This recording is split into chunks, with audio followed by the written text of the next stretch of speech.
Paso entonces a contarles un poco cuál es la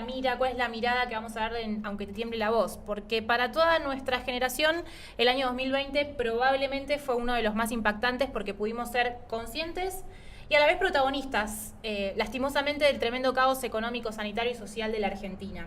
Muchos de los que nos escuchan del otro lado, los que están ahora conectados en YouTube, los que nos escuchan a través de Radio Grote, los que nos siguen en las redes sociales desde el año pasado, somos hijos o somos los que fuimos niños en ese 2001, ¿no? En esa dura crisis que recordamos, y aunque hoy en día ya la estudiamos, aquella época de crisis institucional en los colegios o en la universidad, algunos tenemos esos vagos recuerdos de cuando éramos muy chiquititos, como es mi caso, de cómo ese año afectó la crisis en nuestros hogares, a nuestras familias, y a nuestros conocidos y a nuestros barrios, en nuestro país. Pero fue en el 2020 cuando nosotros fuimos testigos de la máxima vulneración de los derechos y de cuyas consecuencias probablemente sigamos hablando en las próximas décadas y por supuesto que en este programa, porque impactan e impactarán social y culturalmente. A los más grandes, a nosotros y a los que vienen atrás nuestro, a toda la sociedad. Libertad restringida, la inconstitucionalidad e irrazonabilidad en las medidas, la pobreza y la indigencia crecientes, un sistema de salud colapsado, y terminamos de la peor manera que podríamos haber terminado el peor año para los argentinos, sumergidos en esa pobreza, en el desempleo, en la falta de educación, en la incertidumbre de la pésima gestión que nos dejó en el récord de la cuarentena más larga del mundo con los peores resultados, y llegó lo que pensábamos que quizás no llegaba, pero sabíamos que tarde o temprano con un gobierno decidido ideológicamente hacerlo iba a pasar. Llegó la legalización nada más ni nada menos que del descarte selectivo de seres humanos, en medio del año en el que hablábamos de la salud y de la vida de los argentinos. Y vimos nuevamente lo peor, ¿no? Un presidente puntero de la muerte, lo vamos a llamar, el principal operador no solo de la ley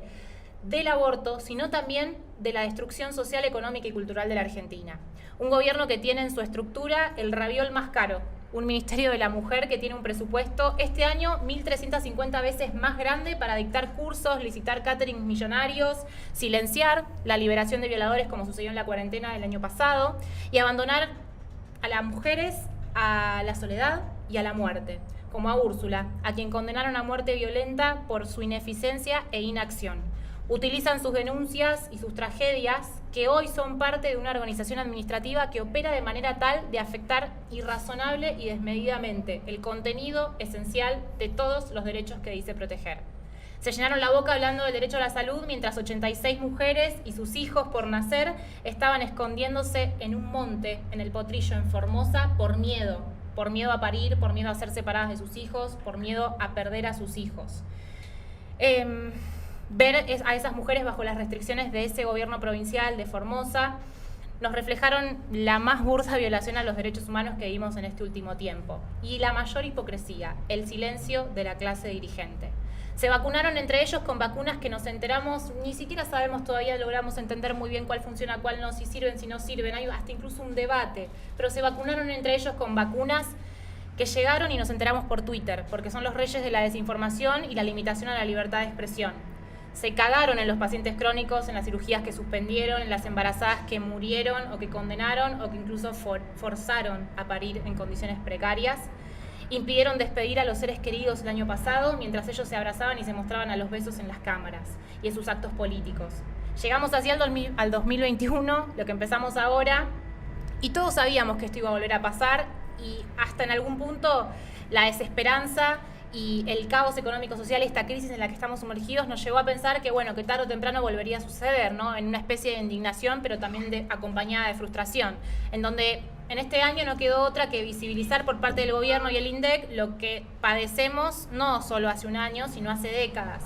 Y un índice de pobreza que llegó al 42%, la tasa de desocupación que saltó al 13,1% y representa la tasa más alta en los últimos 15 años. Y un nuevo decreto de necesidad de urgencia, que seguramente lo comentemos en un rato, que no solo es irrazonable e inconstitucional, vuelve a poner en jaque la vida de los argentinos restringiendo nuestras libertades. Hoy comenzamos un nuevo siglo de este programa en una nueva casa, sí, a la que le agradecemos, a Almedia, que nos recibe y que llegó para dejar de silenciar verdades, transmitiendo también por Radio Grote, con quienes nos une el afecto y el compromiso de hacer para informar y decir la verdad. Pero ¿qué sigue en esta agenda nefasta? ¿Qué sigue para nosotros en la destrucción de este país en manos de quienes lo están matando? sigue la absoluta invisibilización de la dignidad de la persona humana, de los seres humanos, a tal punto que ya no importa si hay respiradores o no, si están en condiciones o no, como discutíamos el año pasado, y se visibilizaba el deplorable estado en el que se encontraba nuestro sistema de salud y los hospitales públicos, algo que denunciábamos hace años. Ahora ya ni siquiera importa eso, porque empezó a hablarse de la eutanasia en nuestro país y también en la región, ¿no? Para descartar la vida humana, no importa si está dentro o afuera del vientre. Acá estamos nosotros para decirte siempre la verdad, para hablar de estos temas, para que no nos tiemble la voz y para lograr que del otro lado a vos tampoco te tiemble la voz y nos acompañes y te animes a hablar. Acá estamos nosotros porque, como dijo Lupe el año pasado, acá no se rinde nadie, y si nosotros entonces volvemos a decidir a invertir nuestro tiempo, nuestra vida en comunicar la verdad, comprometidos con la verdad, buscando la verdad y luchando por la verdad, solo nos queda tratar de que este ciclo sea una manera de acompañarte, de informarte y de motivarte a que, si estás del otro lado, dejes de callar aquellas cosas que restringen tus derechos, aquellas cosas que destruyen a tu país, que destruyen a tu suelo, aquellas ideologías que llegan a tu aula, a tu universidad, aquel profesor que te quiere adoctrinar, aquel político que con falsa empatía te busca solamente cuando está en campaña porque sos un voto, porque sos un número. Para nosotros es importante que justamente nosotros, la juventud, nos hagamos cargo de estas realidades, de estas duras realidades, pero que nos hagamos cargo para hacer lo que no hacen los políticos, atacar los problemas de fondo, atacar los problemas de raíz. Así que abrimos este ciclo y esperamos que del otro lado nos acompañen, que se sigan sumando. Los saludamos y les agradecemos por habernos esperado hasta ahora. Medio que venimos amagando desde febrero que íbamos a volver. Pero bueno, este es nuestro ciclo, este es nuestro programa y acá se dice la verdad aunque tiemble la voz.